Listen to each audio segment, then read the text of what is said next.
We head into the afternoon. As we head into your Monday, temperatures start off another warming trend, 56 degrees for your Monday, but we will be tracking a light shower as we head toward the earlier parts of the morning, again, especially in our northern counties. And then we head toward the middle of your work week. That's when we're tracking more rain showers in the forecast. Temperatures in the 60s here, but like I've been mentioning, enjoy any ray of sun that you see over the course of the next couple of days because we are not going to see a whole lot in the way of sunshine. Andrea? All right, thanks, McKenna. Well, there are new signs this morning that the federal criminal investigation into President Biden's son Hunter is broader than we first knew, and Republicans in Congress are turning up the pressure. NBC's Pete Williams has more. People familiar with the federal investigation of Hunter Biden, which he himself disclosed a year and a half ago, say it's broader now than he at first described it, with a growing number of witnesses called before a grand jury. It began as an examination of whether he paid all the taxes he should have on income from his work for foreign companies, including Burisma Holdings, a Ukrainian energy company. This email from a former business partner, for example, found on a laptop computer Biden used, said he failed to disclose $400,000 that he was paid by the Ukrainian company. That laptop, which he took to a Delaware shop to get repaired but never reclaimed, was seized by the FBI, but not before Trump lawyer Rudy Giuliani got a copy of its hard drive, which he shared with congressional Republicans. Documents they've made public show that accounts linked to Biden also received nearly $4 million in consulting contracts from a Chinese energy company, according to an analysis by the Washington Post. But during the campaign, then candidate Biden denied there was a China connection. My son has not made money in terms of this thing about, what are you talking about, China. Senate Republicans say the documents also show Hunter Biden signed an agreement to represent an official of that company, Patrick Ho, for $1 million. Ho was later convicted in a U.S. court of trying to bribe government officials in Africa. The Republicans say that shows Hunter Biden had close ties to the Chinese government. Hunter Biden was financially connected to CEFC, a company that was an arm of the communist Chinese regime. Now, according to people familiar with the investigation, it has broadened out to look at whether he violated federal lobbying disclosure laws. The investigation is being run by the U.S. attorney in Delaware, a holdover from the Trump administration, and officials say it's a long way from over.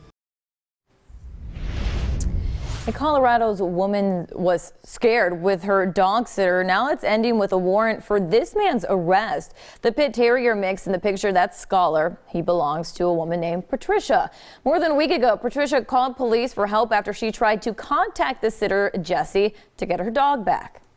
Jessie was doing a great job sending pictures, in contact with Patricia, and then she asked for her dog back. He either wouldn't reply to her or ultimately wouldn't give the dog back to her.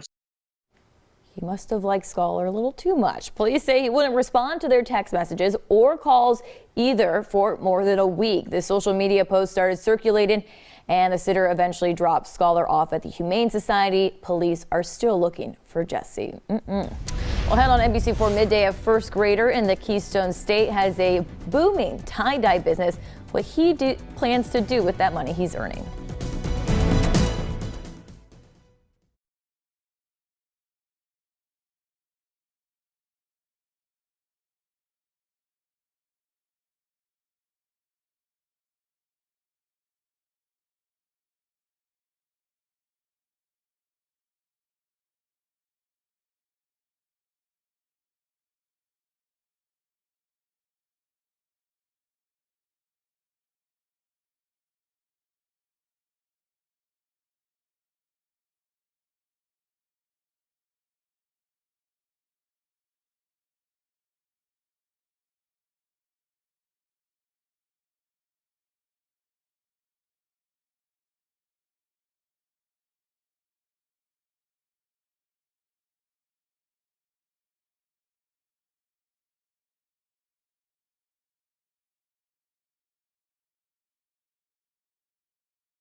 All right, well, here's a question. Is it okay to charge friends if you host a dinner party?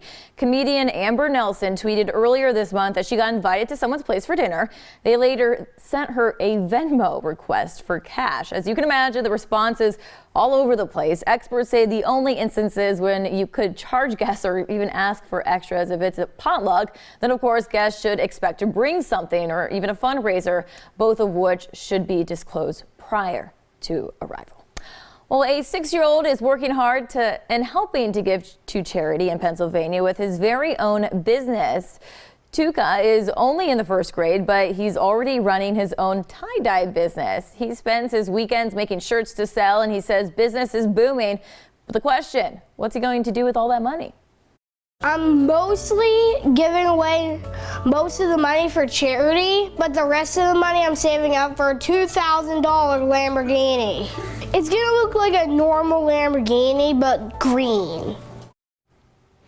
There you go, dream big. So far, he's saved about $300 for his Lambo, so right on his way. The other $375 he made went to a charity called Safe Haven, so good for him. Well, it's the moment you've all been waiting for. America's favorite vegetable has finally been revealed. According to a one-poll survey of more than 2,000 Americans, broccoli reigns supreme as the country's favorite veggie. 70% of people said it is the vegetable they're most likely to eat. Carrots came in a close second, and spinach rounds out the top 3. When it comes to vegetables, people are creatures of habit. The survey revealed 38% won't try a new veggie because they're just too picky. I agree. Broccoli is good. It's right up there. Well, local coverage continues now on NBC4 at noon. Coming up, an Ohio National Guard member accused of making threats against a local Jewish academy where he worked as security. The charges he's now facing. Plus, the judge in the murder trial of a former Mount Carmel doctor meets with attorneys from both sides today. What they will discuss ahead of next week's closing arguments. Local for you, NBC4 at noon starts now. And we are following breaking news this hour. An Ohio National Guard member who was working at a local Jewish academy is charged with making terroristic threats against that school. Thomas Devlin appeared in court this morning by video where the judge set his bond at $1 million. Columbus police say they were first made aware of a social media post from last month that showed Devlin, who was working as a private security guard for Columbus Torah Academy at the time, holding a gun with a caption that read, "I'm at a Jewish school and about to make it everyone's problem." According to information released in court this morning, Devlin and several other National Guard members who shared similar ideologies posted thoughts about threats in a group chat on a site called Discord. After being made aware of the post, the National Guard shut down that group chat, but members created a new one on a different website. Also revealed in court, revelations that Devlin would travel to a secluded cabin in the woods. There, authorities found guns, ammo, night vision goggles, and bulletproof vests. Devlin has since been suspended from the Ohio National Guard. And Jewish Columbus is speaking out against the threats, calling it a cowardly act.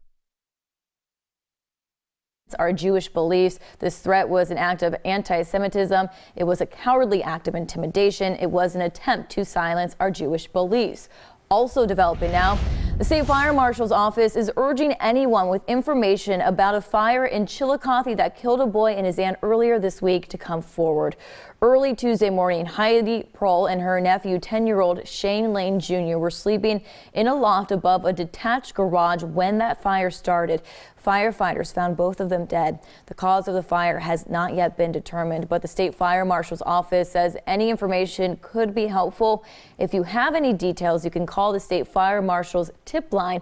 That number at the bottom of your screen. You can also find it on our website, NBC4i.com.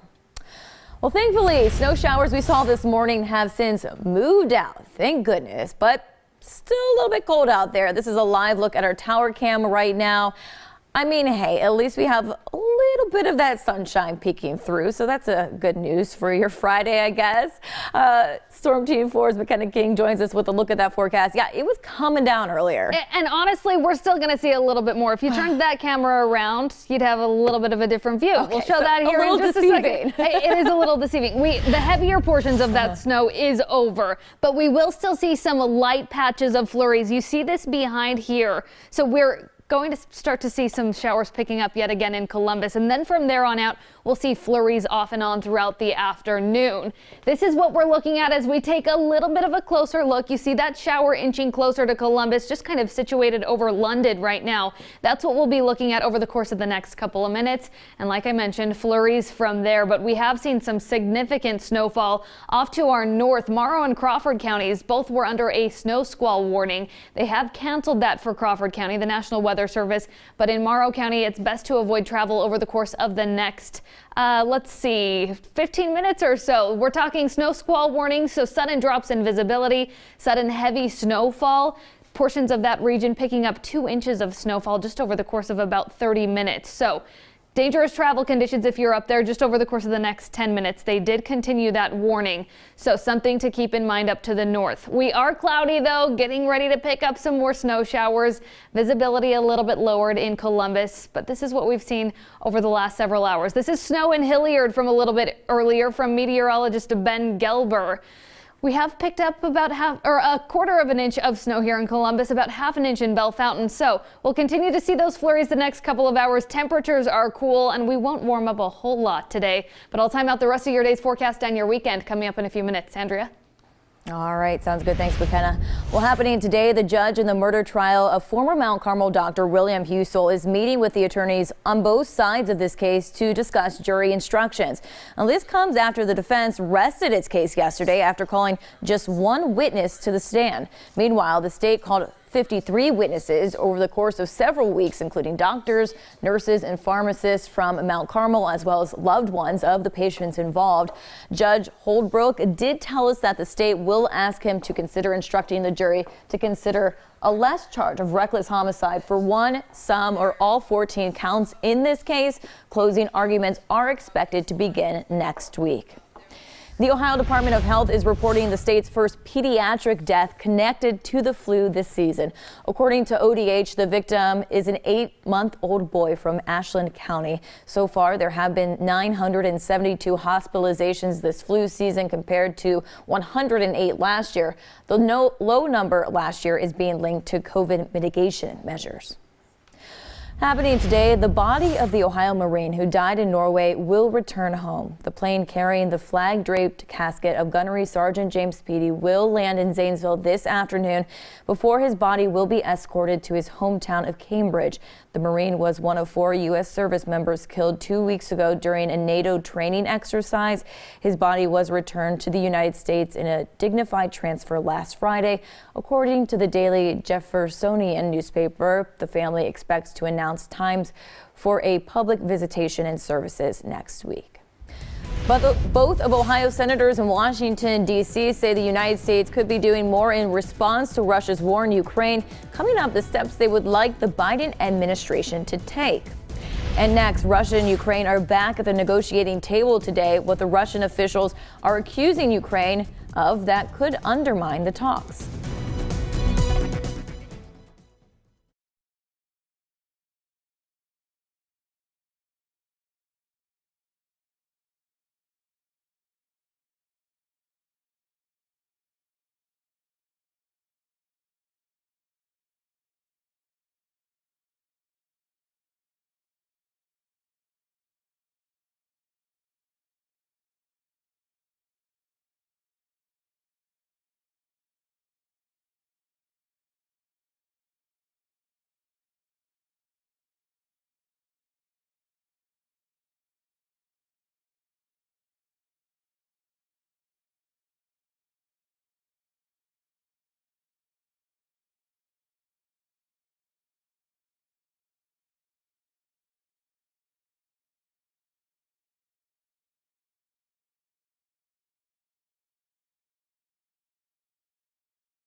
Happening now, Russia and Ukraine will continue talks on ending the war. The last time the two sides met to negotiate was on Tuesday.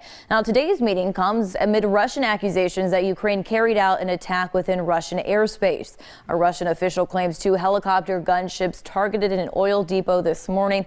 The facility burst into flames, as you saw there, and at least 2 people were hurt. The depot is about 21 miles from Russia's border with Ukraine. Russia says the incident could undermine those talks. And both of Ohio senators say the action the U.S. is taking in support of Ukraine, but believe we could do even more. Democrat Sherrod Brown and Republican Rob Portman say the sanctions against Russia can be expanded to include blocking oil, gas, and coal exports, since energy sales makes up nearly 50% of Russia's budget. Both told NBC4's Colleen Marshall that even if Russia comes to the negotiating table, no one can believe what they promise. And we can't trust the Russians, and they show this again and again. Remember, just before the invasion, they promised again, Ukraine and the world, they were not going to invade. And yet, of course, they've not just invaded, but caused so much death and destruction in that country. Well, we know that Russia's going to lie. But couple things that Putin has been shocked about. He's been shocked by the passion and the courage and the strong resistance from the Ukrainian people. He thought it'd be just kind of a walk in the park coming into Ukraine. The other thing he's shocked by is the skill and effectiveness of President Biden putting together this international coalition, including countries that never played before: Germany, Sweden, Finland, Switzerland. Brown and Portman both support increasing supplies of military equipment for Ukraine. You can hear more of Colleen's interviews with both senators on the Spectrum Sunday morning at 10 o'clock. Happening today, Governor DeWine will meet with Ohio organizations to discuss a relief project for Ukrainian refugees. He'll be at the Emerge Recovery and Trade Initiative Center in Xenia at 2 o'clock. Ohio has not yet been called on to take in refugees, but DeWine says the state will be ready if and when we are. Still to come on NBC4 at noon, how the U.S. Navy is honoring the legacy of the late Supreme Court Justice Ruth Bader Ginsburg. And we are still tracking some light snow showers, a few snow flurries behind all of this across central Ohio. I'll time out the ending of all this and take a look at your weekend coming up in my full forecast. And next, the Senate Judiciary Committee expected to vote on whether to advance the nomination of President Biden's Supreme Court nominee. The Republican who says he will vote no, despite voting to confirm her to a lower court just last year.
Judge Ketanji Brown Jackson is likely just days away from becoming the first black woman to be confirmed to the Supreme Court. Jackson spent the week meeting with lawmakers on Capitol Hill.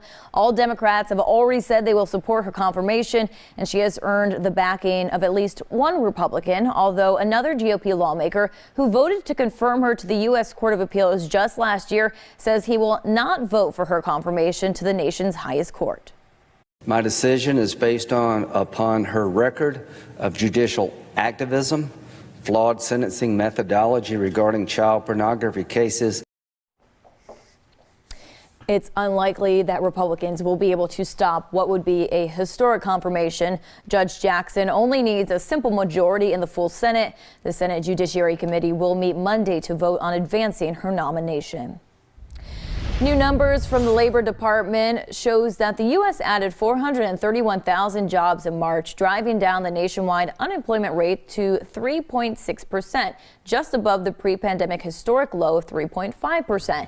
Despite the highest inflation surge in 40 years, persistent supply bottlenecks, COVID, and now a war in Europe, employers have added at least 400,000 jobs for 11 straight months. Happening now, closing arguments are underway in the trial of 4 men accused of plotting to kidnap Michigan Governor Gretchen Whitmer, a plot that was actually hatched right here in central Ohio. Prosecutors argue the men were filled with rage over pandemic restrictions. Only one defendant, Daniel Harris, chose to testify in his own defense.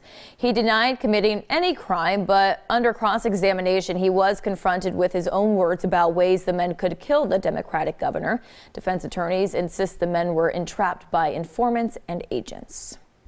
Strong storms swept all across Washington, D.C. area overnight, leaving some damage behind. A possible tornado damaged this gas station in Tysons, Virginia. The canopy over the pumps was knocked off its supports. It's leaning dangerously and is actually resting on top of the building. The storms also scattered debris across the parking lot, ripped open the gas pumps themselves. The station will have to remain closed until that covering can be repaired.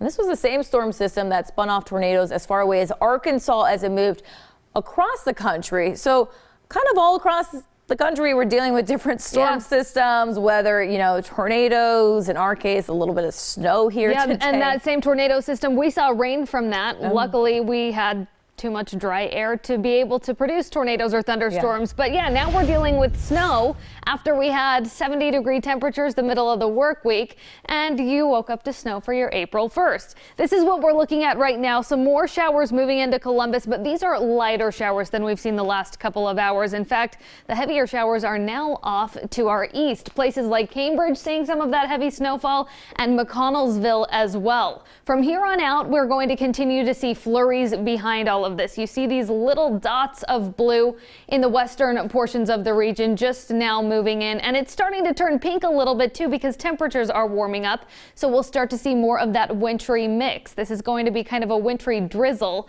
as we head toward the afternoon, later parts of the afternoon. We had snow squall warnings in place just until about 3 minutes ago. The National Weather Service did allow those to expire in Morrow and Crawford County, so we were talking sudden drops in visibility and heavy snowfall totals just over the course of a short period of time. Those warnings were in place for about 30 minutes, and we saw 2 inches of snow there near Richland and Ashland counties in northern Ohio, and then right near Bucyrus, about ½ an inch of snow just in that time frame. So it can drop a whole lot of snow and create hazardous conditions for travel. That was over the course of the last hour. Now these snowfall totals are over the course of the last several hours as snow showers picked up earlier this morning. Just about ¼ of an inch in Columbus. In fact, just over ½ an inch in Bellefontaine and right near ½ an inch down south in Chillicothe. So your April 1st, not all that out of the ordinary. We do usually pick up about ½ an inch of snow during the month of April, and here in the city we picked up about half of that just this morning. A live look over downtown Columbus from the Window Nation Tower Cam. Plenty of cloud cover, and I have seen a few flurries on this tower cam just in the last couple of minutes. We'll see those flurries off and on throughout the next couple of hours this afternoon before we start to clear up later this afternoon. 39 degrees right now, though, so temperatures are starting to warm up, but we are breezy. 18-mile-per-hour wind speeds out of the west. Not gusty like we've been the last couple of days. Unless you're involved in a snow squall, then you're feeling those wind speeds heavily. But temperatures today going to be cooler than normal. 44 degrees in Columbus, 42 in Cambridge, 41 for our daytime high in Bucyrus, and 45 degrees today in Piketon. Those showers going to clear as we head toward the later parts of the afternoon. Clouds start to break up as well this evening and overnight. Then they build right back in as we head into your Saturday afternoon. And your Saturday does start off dry. Your weekend, in fact, going to remain mostly dry, all except for one shower that is going to move through Saturday evening overnight into your early Sunday morning. You see Sunday, this is 7 o'clock in the morning. We're just seeing cloud cover, and your weekend will end dry with temperatures just a couple of degrees below normal. We'll be at about 52 for your Saturday, 54 Sunday, and then we start the first of your work week in the upper 50s for your Monday. Light showers Monday morning, and then a big return of rain showers as we head toward the middle of the work week with temperatures in the 60s. All right, thanks, McKenna. Well, late Supreme Court Justice Ruth Bader Ginsburg will be getting a Navy ship named after her. The move comes as a way to recognize Ginsburg for her efforts to advance women's rights and gender equality. It will be the 8th vessel to be named for a historic figure who fought for civil and human rights. Previous honorees include Supreme Court Justice Thurgood Marshall, women's rights activist Sojourner Truth, and civil rights leader John Lewis. Ginsburg served on the U.S. Supreme Court for more than 2 decades. She died in September of 2020 at the age of 87 due to complications from pancreatic cancer. A new study finds humans aren't the only ones who take the edge off with alcohol every now and then. Why researchers say monkeys, they actually seek out fruit so ripe it has started to ferment.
Welcome back. Jennifer Bullock joins us now with a look at the stories coming up today on First at 4. Happy Friday. Happy Friday. Good afternoon, everyone. A report has revealed Pickerington North High School's principal resigned this week after allowing a juvenile sex offender to return to school without consulting his supervisor or the victims' families. This isn't the first time, though, that Mark Ulbrich has resigned from teaching. First at 4, we're going to take a look through his records and what options the district now has. A man is facing charges after police say he made terroristic threats against a Jewish school in his social media post. We are looking into the investigation, and we will tell you what we can learn about this incident ahead. And it is time for the weekend. We have made it. A look at your most accurate forecast, though, for a chilly couple of days ahead, and where you can find the cheapest gas prices here in Central Ohio. That and much more coming up first at 4. Yeah, it'd be nice if it could warm up a little bit. It would be great. Yeah, you're going to stay in the car and not be strolling around this weekend. Yeah, no, exactly. All right, thanks. Well, trending this afternoon, it appears humans not the only ones who like to take the edge off with a drink. Monkeys, they're turning up. A study from biologists at USC Berkeley found that monkeys actually seek out fruit that is so ripe the sugars inside were fermented enough to create alcohol. The researchers say the primates use the ethanol created for more energy. Experts say the study supports something called the drunken monkey hypothesis, the idea that humans inherited a love for alcohol from monkeys. I did not know that was a scientific hypothesis. You know, I do like knowing that information. They do have a lot of energy, and you know, maybe we now know why. It's the hypothesis. All right. Well, we're still seeing some snow showers, especially to the eastern portions of the region. Now, you guys are getting the snow at this point. Places like Cambridge, Lancaster, we are seeing flurries here in the city, and that's what we'll see through the afternoon. Then we'll clear later this afternoon, but we're going to be cold in the 40s today. All right. Stay warm, everyone, and thanks for joining us for NBC4 at noon.